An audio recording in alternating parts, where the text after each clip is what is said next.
박수로. 네. 카메라가 지금 어떻게 여기서 해도 되나요? 제가? 네. 편하신 대로 하시면 네, 방금 소개받은 안산시의회 송바운화 의원입니다. 일단 유료로 했는데 잘 안 모인 이유를 제 개인적으로 생각을 해봤어요. 이 지금 4강으로 구성이 돼 있는데 4명 다 다른 답을 제시할 겁니다. 분명 의원들마다 의원이 된 과정이 제각기 다르고 살아온 환경이 다르고 시험 봐서 들어가는 게 아니잖아요. 사람의 마음을 사는 거기 때문에 그래서 자기 얘기가 분명히 들어갈 수밖에 없습니다. 근데 자기 얘기 하는 것 듣는 것도 1, 20분이지 1시간씩 이렇게 듣기는 쉽지 않거든요. 그래서 재미없을 거다 뭐 이런 것 때문에 많이 모이시지 않았을까, 안 모이신 게 아닌가. 그럼에도 불구하고 오늘 추운 날씨에 와주셔서 감사드립니다.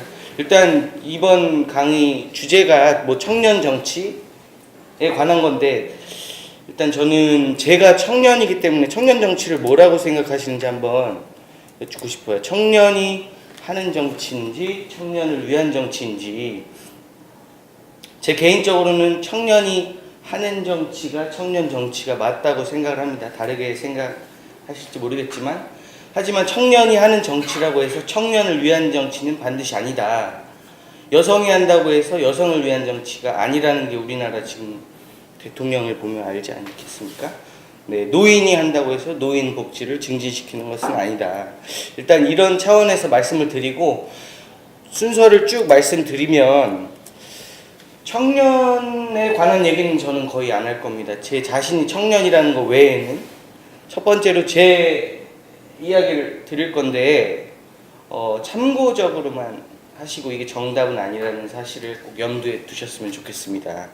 재미가 없을지 모르겠지만 경청해 주시고 두 번째로는 어떤 배경을 가지고서 오셨는지 제가 개략적으로 지금 소개를 통해서 들었지만 기초의원들이 그러니까 여러분들의 지식이 어느 정도인지 이런 것들을 저는 다 무시하고 용어 하나하나부터 자세하게 설명을 드리도록 하겠습니다.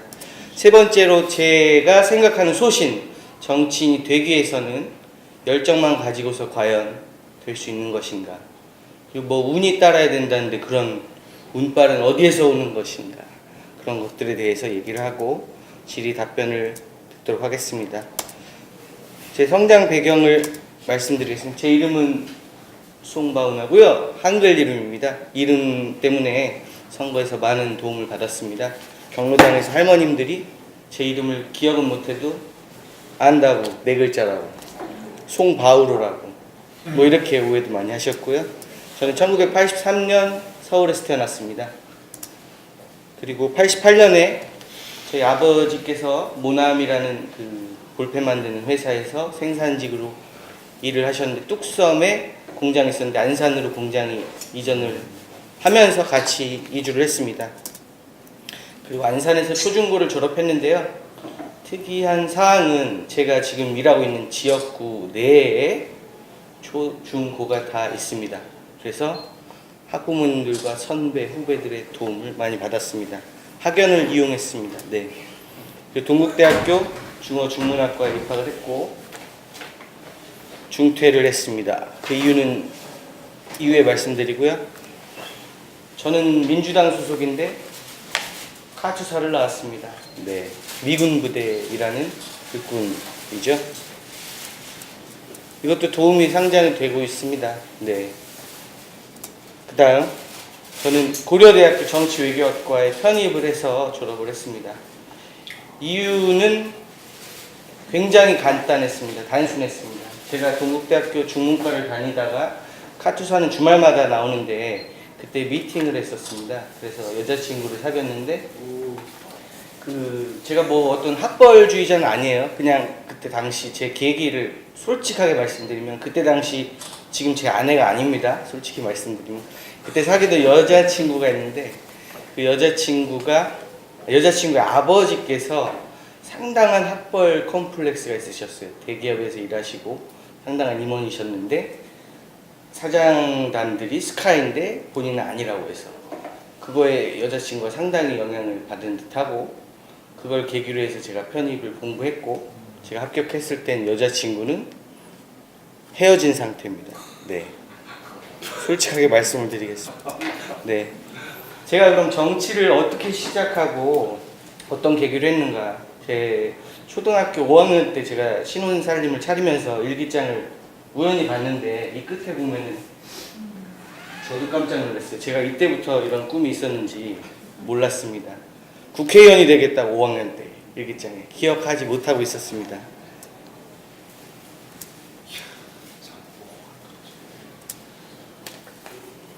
제가 일단 민주통합당 그때 당시 2010년도 대학교 4학년 때인데요. 저희 지역구는 안산시 단원구 갑입니다. 저희 안산에는 지역구가 4개인데 그때 당시에 천정배 국회의원께서 민주통합당 저희 지역의 국회의원이셨습니다. 그때 우연한 기회에 제가 정치외교학과 졸업반을 앞두고 진로에 대해서 고민을 하던 중에 트위터로 현실 정치 한번 참여를 해보고 싶다. 출마를 해보고 싶다. 이런 걸로 시작은 안 했습니다. 그냥 궁금해서 제가 정치 학도지만 현실 정치에서는 이 정치학이 어떻게 적용이 될 수 있는가. 이런 단순한 호기심에서 천정배 의원님께 트위터 쪽지를 날렸습니다. 의원님, 저 의원님 지역에 사는 송바운아입니다. 정치외교 학도이고요. 당 활동을 해보고 싶습니다. 다음 날 전화가 왔습니다. 보좌관한테 전화가 와서 와라. 입당 원서를 주더라고요. 그래서 최초로 제가 이때 입당을 했습니다. 가자마자 뭘 맡으래요. 왜냐하면 저희 지역에는 제 또래 당원이 없었기 때문에 대학생 당원은 처음이었습니다. 그래서 대학생 위원회가 있었습니다. 당내에 저희 지역구에.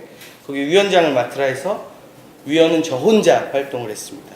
그렇게 활동을 하다가 확장을 시켜서 경기 도당이 있습니다. 저희 도당의 대학생위원회를 꾸려서 한번 맡아봐라. 이런 제안을 받았습니다. 그때 여러분들이 아시는 다준다연구소 전 소장인 이동학 소장이 제 전임 대학생 경기도당 위원장이었습니다. 네. 그 이후에 동학이랑 만나게 됐고 그 이후에 제가 경기도당 대학생위원회 위원장을 맡았고 각종 정당 활동을 했습니다. 여기서 돈이 나왔던 게 직책이 있을까요? 네, 뭐 잘 아실지 모르겠지만 이런 당직들 중에서 어떤 위원회 위원장이라든지는 상근이 아닙니다. 그렇기 때문에 어떤 수당이나 이런 것들이 나오지 않고 오히려 당비를 내고 직책이 과중할 경우에는 직책 당비까지 내기도 합니다. 네. 그래서 그럼 밥벌이는 어떻게 했느냐? 제가 2010년부터 14년에 제가 당선이 됐거든요. 그럼 대학교 졸업을 제가 11년에 했습니다. 그럼 3년 동안은 뭘 했느냐? 제가 학원을 대출을 받아서 학원을 친구하고 차려서 운영을 했습니다. 영어 수학 학원을 운영하면서 저축은 거의 못하고 정당 활동 제가 위원회를 이끌면서 학생들 밥을 사주고 끌고 다녔습니다. 그러면서 당연히 인정을 조직이 있으면 일단은 정당에서는 인정을 받거든요. 인정을 받았고 저는 출마를 이때부터 활동을 하다 보니까 출마를 해보고 싶다 이런 마음이 들었는데 그 시기에 대해서는 제 자신조차 확신을 갖지 못했었습니다. 왜냐하면 쟁쟁한 현역들이 있기 때문에 네 그랬었는데 2014년도에 네 이 전 걸로 돌아가세요. 2014년도에 1월쯤에 제가 결심을 하게 됐습니다. 저희 이따가 설명드릴 텐데 시의원은 서울시의원하고 다릅니다. 그러니까 서울시 구의원과 경기도 안산시의원의 지위가 같다. 기초의원이라는 점에서 같다고 보시면 됩니다. 근데 기초의원만 우리나라에서 유일하게 중선거구제입니다. 중선거구제라는 거는 이따가 설명을 드릴 텐데 한 명을 뽑는 게 아니고 한 선거구에서 2등에서 4등까지 뭐 5등까지인데 우리나라는 4등까지 그렇게 뽑는 시스템입니다. 그래서 기초의원에서 그러면 보통 도시에서는 기억을 하실지 모르겠지만 지방선거에서는 가 딱지가 붙고 나, 다 뭐 이런 딱지가 붙는 걸 보셨을 거예요. 1번이면 1번일 텐데 새누리당은 1가, 1나, 2가, 2나. 그 이유는 2명 이상을 뽑기 때문입니다. 1가, 2가가 보통 당선이 되고 제가 있는 안산 단원갑의 제 지역구는 3명이 당선이 되는 지역구입니다. 그래서 항상 1가, 2가는 당선이 거의 확실시 되고 나번의 다툼이었습니다. 1나 2나. 이거는 항상 바람을 탔습니다. 왜 그러냐면 기초의원들이 아무리 길길이 뛰고 열심히 뛰어봤자 도시에서는 아파트 위층 사는 사람 얼굴도 알기가 쉽지 않기 때문에 당을 보고 찍는 경향이 있습니다. 그래서 안산 같은 경우는 야당, 야권 지역, 야권이 우세한 지역이지만 바람에 따라서 이명박 대통령이 당선된 이후에는, 그러니까 그 전에 노무현 대통령 2006년 같은 경우는 나번들이 새누리당 후보들이 당선이 됐었고 2010년과 14년에는 나번이 우리 당, 그때 당시 민주통합당이 당선이 됐었습니다. 그러면 제가 일단 예비후보라는 것을 등록을 합니다. 예비후보라는 건 뭐냐? 아무나 등록을 할 수 있습니다. 예비후보는 선거관리위원회 가서 나는 어떤 정당의 당원으로서 그 당의 후보로 뛰고 싶습니다. 근데 그건 예비적 성격입니다. 번호가 주어지지 않은 최종 후보로 되기까지는 시일이 걸립니다. 그거는 당마다 다르고요. 90일 전부터는 예비 후보 등록, 그러니까 선거 개시일로부터 90일 전부터는 기초의원들은 예비 후보 선거운동을 할 수가 있습니다. 그러니까 6월 4일, 2014년 6월 4일에 지방선거가 있었으니까 거기서부터 90일을 뒤로 빼시면 언제부터 등록을 하실 수 있는지 계산이 되시죠. 근데 저는 바로 등록을 안 하고 저희 지역 위원장은 현역 국회의원이 아니고 저희 지역의 대빵은 원외위원장, 그러니까 국회의원이 아닌 위원장입니다. 그때 당시. 그래서 위원장과 상의를 해서 예비후보를 언제 등록하는 게 좋겠다. 그런 상의 이후에 제가 후보를 3월 말경에 했습니다. 3월 한 10일부터 할 수 있었는데도 말경에 했는데 그때 당시 저희 당에서 5명의 예비 후보들이 등록을 했었습니다. 새누리당은 모르겠고요. 그럼 거기서 보통 3인 지역구인 경우에는 저희 지역구죠. 저희 지역구 같은 경우는 가나다를 공천을 주는 것이 아니고, 왜냐하면은 실질적으로 다번까지 당선은 어렵거든요. 새누리당이 꼭 한 석을 가져오게 돼 있기 때문에. 그래서 보통 2명에게 최종 후보 자격을 줍니다. 그 중에서도 가번과 나번의 싸움이었습니다. 그래서 아까 말씀드렸듯이 선거운동을 무턱대고, 이건 가번 공천을 확정받고 나서 운동인데 어쨌건 저는 선거운동을 개시했습니다. 제 마음대로. 이때는 선거운동, 예비후보 때는 선거운동원을 쓸 수가 없습니다. 가족들 그리고 내가 지정한 1명 외에는 예비후보 때 선거운동을 할 수 없는데, 그럼에도 저는 아침에 가서 제 이름을 알렸습니다. 왜냐면은 제 나이 때 제가 아무리 초중고등학교를 나왔다고 해도 지역에서 20년씩 30년씩 산악회 다니시고 동네에서 술 드시던 분들을 제가 절대 못 따라잡죠. 저희 부모님은 정치적 배경이 전혀 없으신 분들입니다. 그냥 평범한 주부이자 그런 분들이었고요. 저희 부모님은. 그렇기 때문에 제 이름을 알리기에 저는 열을 올렸고, 제가 기억은 안 나는데 4월 이렇게 운동을 했습니다. 보시면 일단 사진부터 보여드릴게요. 저희 지역에는 외국인이 가장 많은 안산역 지역이라 외국인들한테도 투표권 있는 거 아시는지 모르겠어요. 제가 시간을 맞춰서 얘기를 하니까 외국인들한테도 기초의원, 기초자치단체장 투표권이 있습니다. 3년 이상 등록 외국인. 그리고 안산에서는 큰 사건이 터졌습니다. 이때 공천받기 전인데요. 이게 제가 4월 16일 아침 10시경에 페이스북에 올린 글입니다. 이때만 해도 세월호 사건 뉴스가 스물쿵 나오고 있었습니다. 여기 딱 끝났는데 세월호 사건이 뉴스가 나오면서 모든 후보들이 이 파란 옷을 벗어 던지고 단원 고등학교로 달려갔습니다. 그러고 선거운동은 중단됐습니다. 선거운동을 전혀 하지 않았습니다.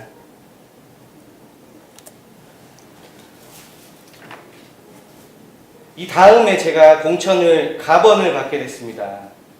그 과정은 여러 가지가 있었지만 보통 가번 나번을 어떻게 결정하느냐는 어떤 기준이 명확하지 않습니다. 그때그때 다르고 지역마다 다르고 당마다 다릅니다. 이때는 세월호 사건이라는 특수성 때문에 어떤 경선을 할 분위기가 안산은 전혀 아니었습니다. 보통 경선은 당원을 대상으로 경선을 하기도 하지만 일반 주민들을 대상으로 하기도 하고 뭐 상무위원회를 거쳐서 하기도 하고 다양합니다. 근데 저는 이때 운 좋게도 전략 공천을 받았습니다. 그 이유는 5명의 후보 중에서 현역이 그때 당시 저희 당에 2분 계셨어요. 근데 이 한 분은 도의원에 도전을 하셨어요. 그러니까 현역 의원은 한 분이 계신데 3선에 도전을 하시는 분이었습니다. 지역에서는 거의 신에 가까우신 조직을 가지고 계세요. 나중에 설명을 드리겠지만 나번을 받고도 특정 동에서는 1등을 하셨습니다. 네, 그분과 제가 최종 후보로 공천을 받았고 그 밑에 나머지 3분은 당 활동을 거의 안 하시고 직전에 들어오신 분들이었습니다. 그러니까 상대방이 누구냐에 따라서 운도 제가 따랐던 거라고 보시면 됩니다. 저보다 당연히 열심히 하신 분이거나 조직력이 있거나 돈이 있으신 분이었다면 그분이 당선되셨을지 모릅니다. 그럼 왜 가번을 받았느냐? 그 3선에 도전하시는 분은 조직력이 있기 때문에, 그래서 전략적으로 지금 세월호 사건이 터졌고 안산에서는 경선을 못하는 상황이니까 조직이 있는 나번까지 당선을 시키기 위해서, 그러니까 새누리당 1 가는 기정사실화시키고 2가 이나 2석을 가져오기 위해서 저에게 조직력이 없는 저에게 가번을 공천을 주셨던 겁니다. 네. 그리고 6월 4일 요 전에 그러면 본격 선거운동일 언제냐, 유세차는 언제 돌리느냐. 다른 선거는 모르겠습니다. 기초의원 선거는 2주 전부터 선거운동원을 쓸 수 있고 유세차를 돌릴 수가 있습니다. 그래서 4월 16일부터 6월 4일 마이너스 2주, 그때까지는 아예 집에만 틀어박혀 있었고 단원고등학교 다니고 세월호 진도 가고 뭐 그랬었습니다. 네. 그러고 6월 4일부터 2주 전에, 2주 전부터는 유세차를 돌리냐 마냐 많은 논쟁이 안산 시내에 있었는데 유세차를 결국 돌렸는데 음악을 틀거나 춤을 추거나 이런 선거운동은 본격적으로 하지 못했습니다. 연설을 하거나 그냥 조용히 명함을 다니고 돌았습니다. 이변이 없다면 가번이기 때문에 도시에서는 당선이 된다 해서 나름 열심히 했고 2등으로 당선이 됐습니다. 1등은 새누리당 1가 송관승 후보, 지금 의원, 저랑 의정활동 같이 하고 있고 이분은 의장이 되셨습니다. 그만큼 여기 3등 하신 성준무 의원님은 셌다는 증거이기도 하죠. 제가 2등을 했다는 거는. 네, 그만큼 조직력이 있으셨다는 겁니다. 이 옆엔 저희 부모님이시고요. 저희 지역위원장, 비례대표 의원님입니다. 그때는 아직 부인이 없었나고요? 이때는 결혼을 안 했어요. 네. 부인이 있었고 부인이 있었을 텐데. 그때 저런 거에 참 관심. 제 와이프 곁가지를 말씀드리면 뭐 궁금하실지 모르지만 이때 당선되고 6월 17일 날 제가 기자였어요. 잡지사 기자. 저 당선됐으니까 인터뷰하고 싶다 그래서 왔어요. 그때 눈이 맞아가지고 다음에 인터뷰였다가 그 자신감에. 결혼을 했습니다. 이런 기자를 그럼 해봐야. 네. 에이씨. 그래서 네. 이야. 지금까지 지금 몇 달이 됐죠? 2014년 제 임기가 7월 1일부터니까 2년 한 3개월, 4개월 정도, 4개월 지났죠. 2년 4개월 정도 의정 활동을 했는데 좀 이제 개인적인 소회를 말씀드리면 저는 이제 전공이 정치 외교학이다 보니까 정치 외교학에 대해서 그 우스갯소리로 다 할 수 있지만 아무것도 못하는 과다 뭐 이런 말씀들을 하세요. 무슨 말씀이냐, 뭐 토목공학과 나오신 의원님들 계세요. 그런 분들은 뭐 그쪽에서만 일을 만약에 하셨다가 의회에 들어오신 분들은 건축, 건설 이쪽은 아주 빠삭하세요. 언론 공부하시다 오신 분들은 언론, 어떤 특정 영역인데 저는 전문성이 거의 뭐 전무합니다. 영어 가르치다가 와가지고 뭐 영어 관련해서 뭐 예산 뭐 조례가 있겠습니까? 네, 전문성이 없어서 상당히 애를 먹었고 용어 같은 것도 상당히 어려웠고, 사실 솔직하게 말씀드리면 사회 체계에서 제가 사회교과서에서 의원이 뭐 하는 건가 그 지식이 전부였지 뭐 딱딱 정리해서 말해보세요 하면 말 못했을 거예요 그때 당시. 지금은 말할 수 있습니다. 의원이 뭘 하는가 세네 가지로 제가 말씀을 드릴 수 있는데, 그러니까 신입사원이에요 말 그대로. 어디 가갖고 신입사원으로 들어갔는데 공무원들은 거기 앉아서 답변하는 공무원들은 20년 30년씩 일을 하시던 분들이고, 물론 순환보직이긴 하지만 그런 분들 앞에서 제가 질문을 하고, 국회의원들 얼마나 질문 허접하게 하면 우스갯거리 되고 아주 대중들한테 씹힙니까. 저는 이제 그런 꼴 안 당하려고, 그리고 젊은 나이기 때문에 나이든 저희 아버지 뻘 이런 공무원들을 상대하기 때문에 겸손하게 하고, 그 대신에 법, 숫자 이런 거 객관적인 거에 제가 좀 집착을 해서 용어 같은 것도 제가 공부를 많이 했고, 지금도 ING 공부하는 중이지만 2년 동안 상당히 공부하는 데 치중을 했다. 그러면서도 지역 활동은 또 해야 돼요. 지역 활동이라는 거는 누가 정해주지 않습니다. 알아서 다니는 거고, 어디 행사 초대 받아서 예 감사합니다 하고 가겠습니다 하고 갈 수도 있지만 못 갈 수도 있고, 못 가면 욕을 먹을 수도 있고, 갔다가 인사만 하고 나오면 또 욕하고, 뭐 그런 것들이 정치인들의 일상이고, 그러니까 굉장히 프리하다, 프리랜서다. 그리고 이따가 말씀을 제가 드리겠지만 의정활동은 회기일 때와 비회기일 때가 구분이 됩니다. 회기라는 건 회의 기간이고요. 저희 안산시 의회 같은 경우는 기초자치단체마다 다른데 100일이 회기입니다. 그러니까 회의 기간이 100일이에요. 100일 이내로 저희가 잡을 수가 있는데, 그럼 나머지 265일은 회의를 안 합니다. 그럼 뭐 하느냐? 놀고 먹느냐? 그거는 이따가 제가 설명을 드리도록 하겠습니다. 솔직히 마음만 먹으면 집에 그냥 평일날도 그냥 처박혀 있을 수 있어요. 근데 일단 일을 해야죠. 저희 뽑아주셨으니까. 네. 1시간 정도로 이렇게 잡아주셨죠? 네. 네. 그러면 입으로 넘어가서 일단 제가 말씀드린 부분이 일단 제 배경과 당선기였고요.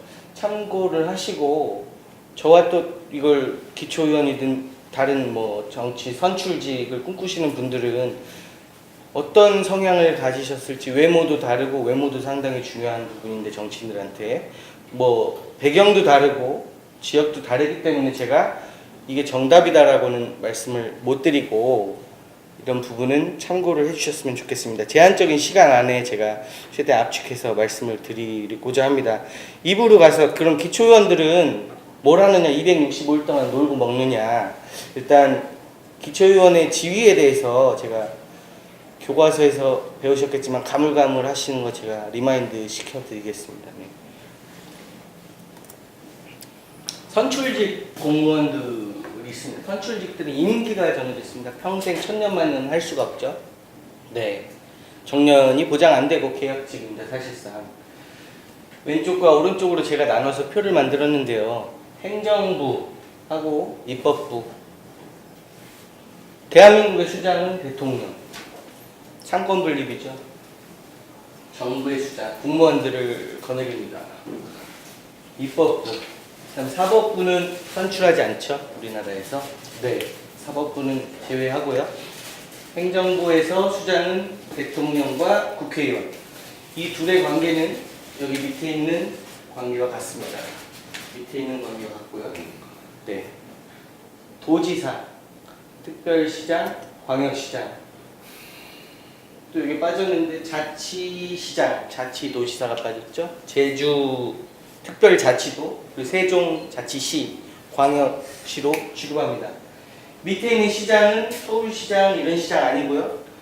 도 밑에 있는 시를 말합니다. 구청장은 성남시 분당구청장을 말하는 게 아니고요. 자치구, 특별시나 광역시 밑에 있는 구청장을 말합니다. 군수가 있고요. 네, 여기 보시면 임기가 있는데 대통령은 5년이고 우리나라는 중임을 허락하고 있지 않습니다. 도지사, 등은 3선까지만 할 수 있습니다. 그 밑에 있는 시장도 마찬가지입니다. 근데 여기는 마음만 먹으면 천년 만년 할 수 있습니다. 국회의원, 광역의원, 기초의원 8선, 9선, 10선 죽을 때까지 할 수 있습니다. 근데 마음대로 안 되죠. 국회의원 임기가 전부 4년이고요.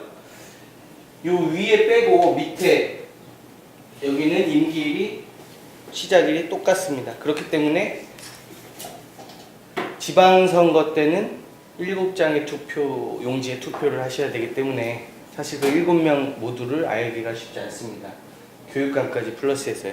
네, 이렇게 임기가 돼 있고요. 선거구 아까 말씀드렸듯이 여기만 보시면 되는데요. 기초의원들 선거구는 이게 뭐 마음대로 정하는 게 아니고 선거구 획정위원회에서 정해줍니다. 다른 데는 이걸 다수대표제라고 합니다. 다수대표제. 다수가 뽑은 30%, 29%, 28%가 지지한 사람은 30%만 당선이 되는 겁니다. 그 30% 1등한 사람만 당선이 되고요. 기초의원 아까 말씀드렸듯이 지역마다 2명에서 4명까지 저희 안산 단원갑의 마선거구 같은 경우는 3명을 뽑습니다. 그래서 3등까지 당선이 되고요. 그리고 추가적으로 말씀을 드리면 선거 비용을 보전을 해주는데요.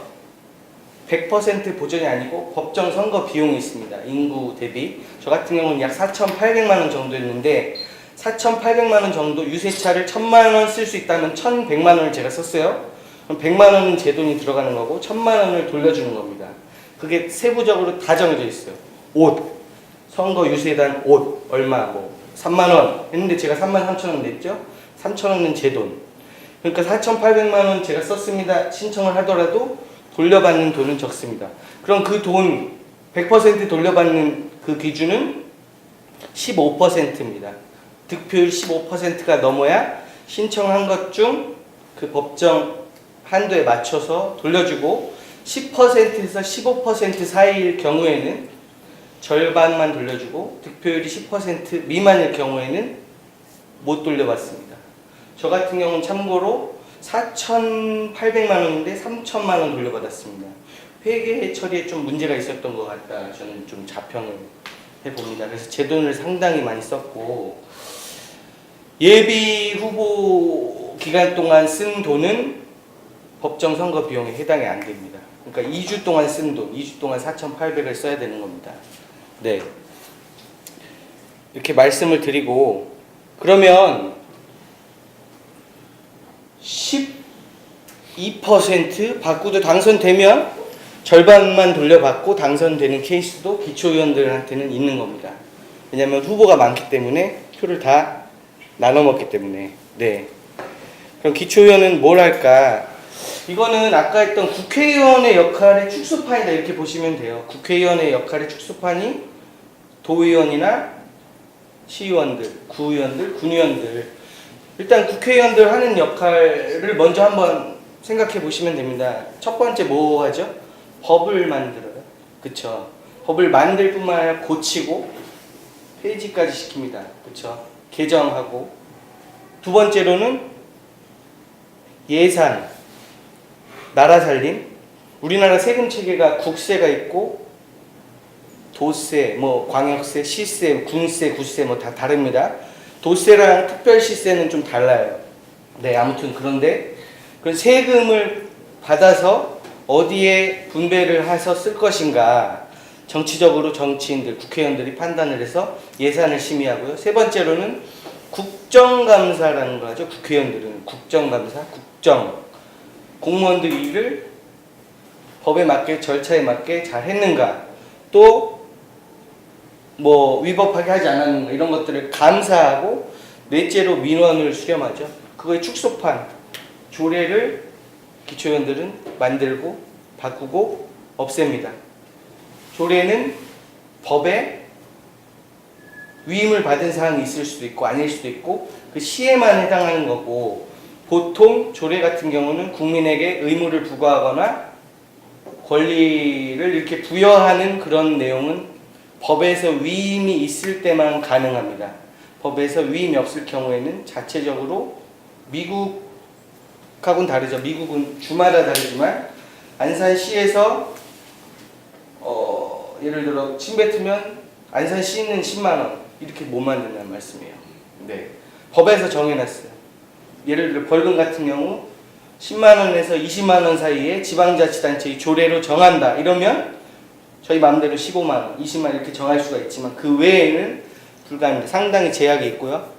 그리고 경기도 조례에 따라서 안산시 조례가 움직이는 건 아닙니다. 경기도 조례는 따로 움직이고 안산시 조례 따로 움직입니다. 따로따로. 네. 일단 두 번째로는 예산안이 올라오죠. 제가 예산안을 지금 저희 12월이라서 내년 회계연도가 1월에 시작하잖아요. 그걸 심의를 하고 예산안을 확정시킵니다. 예산을 만들죠. 네. 제가 지금 결산위원장으로 결산 보고를 하고 있는 장면인데요. 예산에는 상당히 정치적인 부분이 고려가 많이 들어갑니다. 예를 들어 민주당, 저희 지금 국회를 보시면 돼요. 민주당 의원들과 새누리당 의원들이 생각하는 가치관이 다르기 때문에 민주당 의원들은 민주당에게 득이 되는 예산을 많이 확보하려 하고 새누리당은 새누리당에 득이 되는 예산을 많이 확보하려고 합니다. 그것 간의 타협이 최종 예산으로 확정이 되는 겁니다.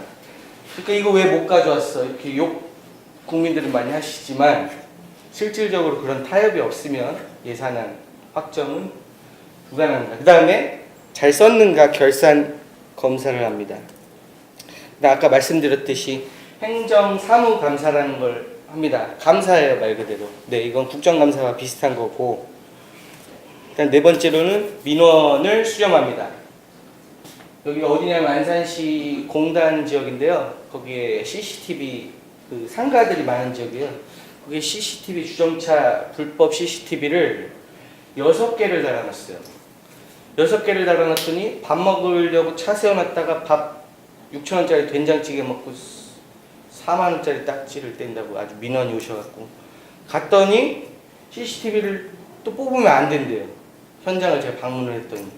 그래서 최대한 절충안을 만든 게 점심시간에는 작동을 안 시키는 걸로 해서 거기에다가 딱지를 붙여놓는 걸로 몇 시부터 몇 시까지 이렇게 제가 그 방법을 찾아냈습니다. 민원은 상당히 다양합니다. 별의별 민원이 많습니다. 인맥을 동원해서 기자님을 소개해달라. 이거 사실 시의원이 할 수 있는 게 아니고 제 개인적인 역량인 거잖아요. 뭐 가로등 불 꺼졌다 이런 건 제가 가로등 교체해달라 충분히 할 수 있는 영역이고 돈 꺼달라는 민원도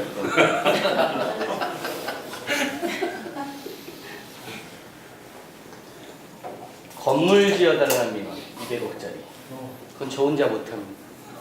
민원은 상당히 다양하고 거기에 어떻게 대처를 하느냐.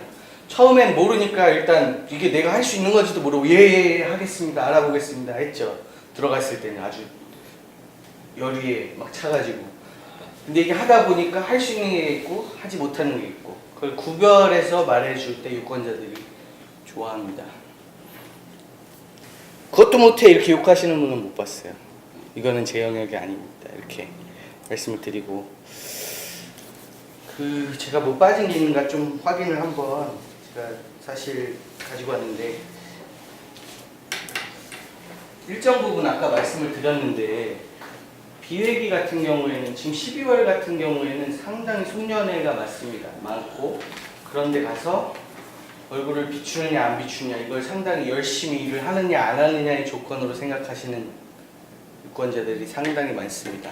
스킨십 많이 하는 거 중요하고 단체 행사들 가서 인사만 하고 나오더라도 그런 걸 좋아하시는 분들이 많습니다. 일단 시의원이 와서 우리 단체에 인사를 하고 갔다는 것만으로도 우리 단체의 위상을 높여줬다 이런 생각 때문에 뭐 그런 일정들 회기가 아닌 경우에는 많이 하고요. 보수 같은 경우 뭐 질문 나오실 것 같은데 그 기초의회마다 다 알아서 정하게 되어 있습니다. 법적으로 좀 정해져 있긴 한데 제약이 있는데 안산시 같은 경우는 시급이래 연봉이 약 한 4,500 정도 됩니다. 네, 연봉 4,500이고 각종 수당은 없습니다. 그럼 4,500이라고 하면 많은 건가요? 적은 건가요? 일반 뭐 회사 들어간 것보다 뭐 많을 수도 있고 적을 수도 있는 건데 사실 씀씀이가 이렇게 의회에 앉아있다 보면은 의원님 이거 뭐 저희 과제하는데 티켓 하나 사주세요. 그러면 아유 돈이 이게 안 돼. 그래서 현금을 이만큼씩 항상 들고 다니고 제가 예전에 완주 군의회를 방문한 적이 있어요. 근데 완주 군의원님들은 한 200만 원대 월급을 받으신대요. 근데 그분들은 주말에 예식장이 몇 군데 없어요. 거기 군이니까. 봉투를 한 4-5개 이렇게 챙겨간대요. 2층 갔는데 3층도 보니까 아는 사람이 거기다 봉투하고 4층 가서 봉투하고 이게 그리고 활동을 하면 할수록 아는 사람이 많아지잖아요. 경조사 이게 상당합니다. 그러니까 이거 돈 벌 생각하시고 연봉 많으니까 할래 이거는 정말 어불성설인 거고 빚이 집 파신데요. 국회의원들 몇 번 출마하시고 집을 팔고 있던 땅 팔고 뭐 이러신다. 마이너스 통장 이렇게 하시면서도 하시는 거 보면 저는 좀 회의감이 드는데 신기합니다. 네, 아무튼 월급 보수는 그런 상황입니다. 네. 그럼 마지막으로 제가 생각하는 소신에 대해서 정치인들은 현실 정치인으로서 열정만 가지고서 정치를 할 수 있는가? 그러니까 정치인이 될 수 있는가 없는가의 문제는 나중에 문제고요. 이런 조건이 있는 분들이 정치를 해야 된다. 저는 이렇게 생각을 하는데 다소 좀 여기 성향들이 어떠신지 모르지만 대체로 들어봤을 땐 좀 민주당이나 뭐 진보 쪽에서 활동을 하신 분들이 많이 오신 것 같아요. 근데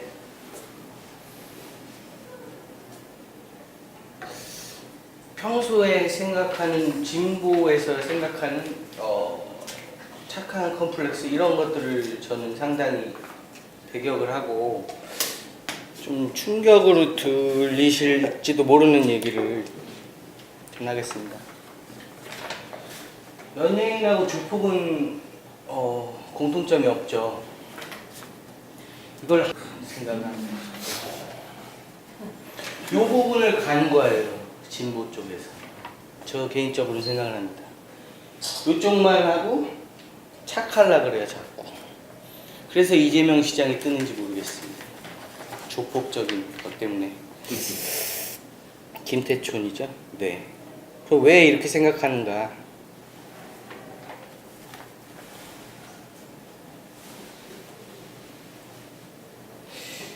일단 여기 글을 제가 여기 사울 데이빗 알린스키라는 사람이 썼던 글을 제가 가지고 왔는데요. 한번 읽어보시고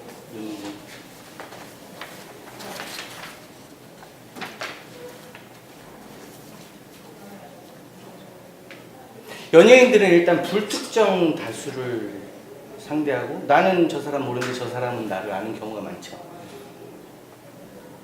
안면 인식장애가 있는 경우에 정치인 하기 힘듭니다. 자주 만나도 기억이 안 날 때가 있고 제일 난감한 유권자가 송혜원, 제가 나이가 어리니까 나 어디서 봤는지 기억해? 기억이 나면 다행인데 기억이 안 나는 경우도 꽤 많습니다. 상당히 난감합니다. 아 어디서 뵀는데 이렇게 얼버무리죠. 뭐 욕을 하시는 분도 계시고 연예인으로서 정치인이 감당해야 할 부분인데 이 글을 요약을 하면 저는 그렇게 말씀드리고 싶어요. 겉과 속이 상당히 다를 수밖에 없어요. 연예인들이 집에서는 울고불고 해도 밖에 나와서는 손 흔들고 정치인 똑같거든요. 예를 들면 저 와이프 신혼이에요.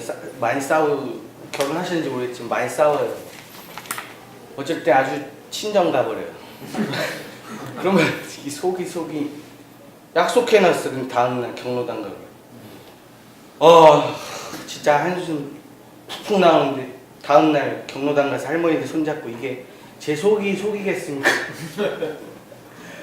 감당해야 될 몫이다. 근데 이런 부분들을 견뎌내는 힘은 어디서 오느냐 저는 이렇게 생각합니다. 자기 자신에 대한 존중, 자존감 이런 것들이 있지 않은 사람은 정치를 하면 안 된다고 생각합니다.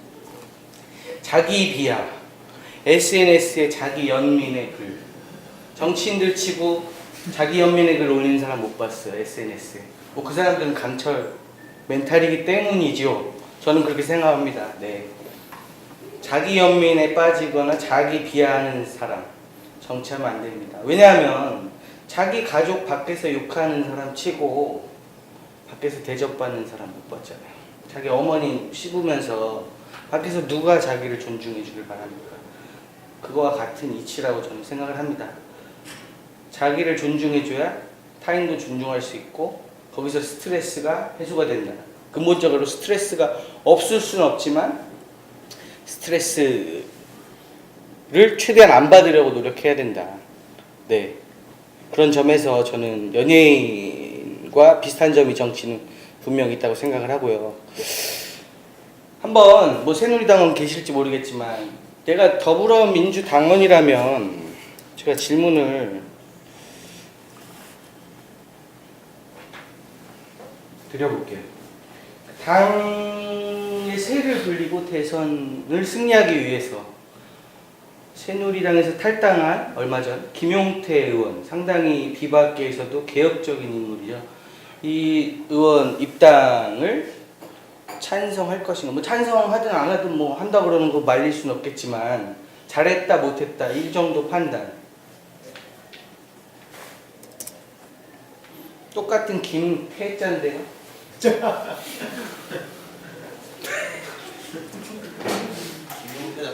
이럴 리가 없다고 저는 생각을 하는데 이럴 리가 없다고 생각을 하는데 찬성하실 것인지 답 혹시 대체로 이거 찬성한다 이거 반대한다는 게 많을 거예요 아마 뭐 안 봐도 윤리적으로 맞는 걸까 이게 윤리적으로 두 개의 윤리적 잣대는 정치에서 봤을 때 똑같습니다. 그러니까 무슨 말씀을 드리냐면 정치에서의 윤리는 일반 사회에서의 윤리의 잣대와는 다르다. 저는 판단합니다. 그의 대표적인 주장을 했던 학자가 막스 베버인데요. 조폭적인 성향이에요. 한번 읽어보시고요.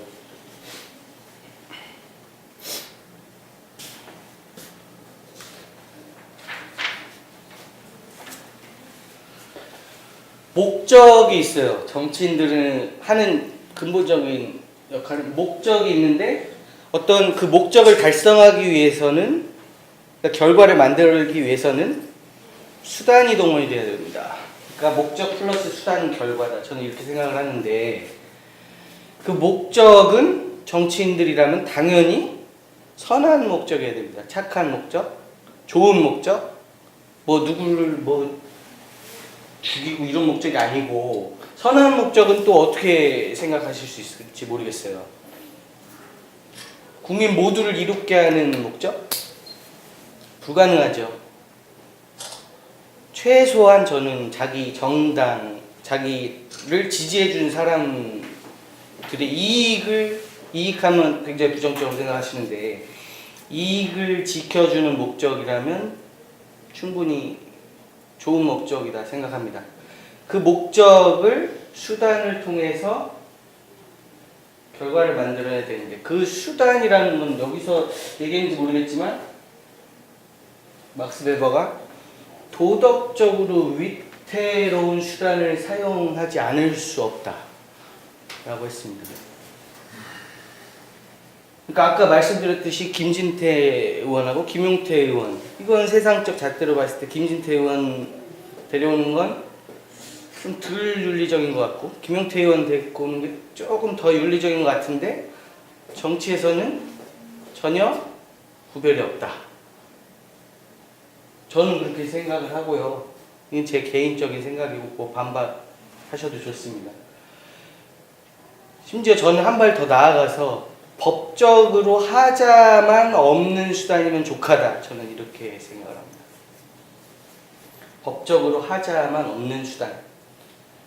상당히 기본적으로 폭력을 수반할 수밖에 없죠. 폭력이라는 건 물리적 폭력을 말씀드리는 게 아니고 합법적인 폭력을 말씀드리는 겁니다. 그래서 목적 그러면 제가 원고를 가져왔는데 제가 다 기억을 못해서 질문을 좀 드리려고 했는데 그 다음에 제가 있거든요. 그러면 다시 한번 질문을 드릴게요. 이게 지금 글씨체가 깨져가지고 좀 칸이 이런데 지금 뭐 이미 탄핵안이 가결이 됐지만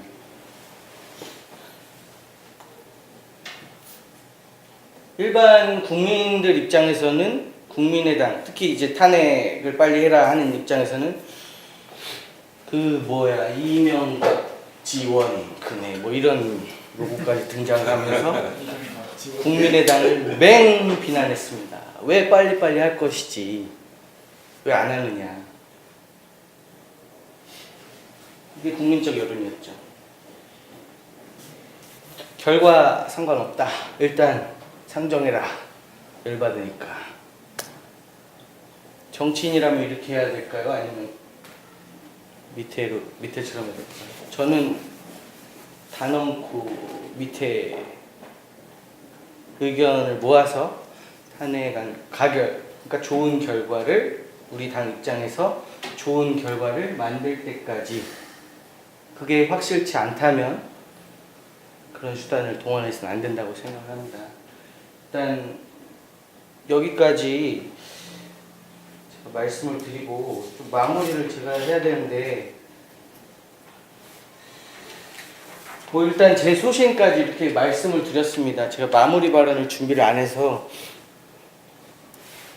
정치인으로서 그러면 제가 정리를 조금 하자면 정치인의 조건은 두 가지다. 자기 자신, 자존감이 상당히 높아야 되고 두 번째로는 착한 컴플렉스에 빠져서는 안 된다. 착한 수단을 이용해서 뭘 하려고 하면 안 된다. 그럼 평상시에 악독해야 되냐 그런 말씀이 아니고 내 지지자들을 지키기 위해서는 어떤 수단과 방법도 합법적인 테두리 내에서는 강구해야 된다. 그렇게 해서 좋은 결과를 만들어내야 된다. 아무리 목적이 선하고 좋은 의도에서 시작을 했다 할지라도 좋은 결과를 못 만들어낸다면 결코 좋은 정치인이 될 수가 없다. 그거는 개인의 역량, 능력에 달려있는 거고 다른 사람과의 관계라든지 다양한 변수에서 규정이 되겠지만 그런 수단과 방법을 가려서는 안 된다. 저는 개인적으로 생각을 하고 저 역시 그런 정치인이 되려고 노력을 하고 있습니다. 갈등을 절대 피하려고 하지 않고 착한 수단만 강구하지 않습니다. 네, 이상으로 제 강의를 마치고 중구난방이었던 것 같은데 일단 1차적으로 마칠까요? 네, 들어주셔서 감사합니다.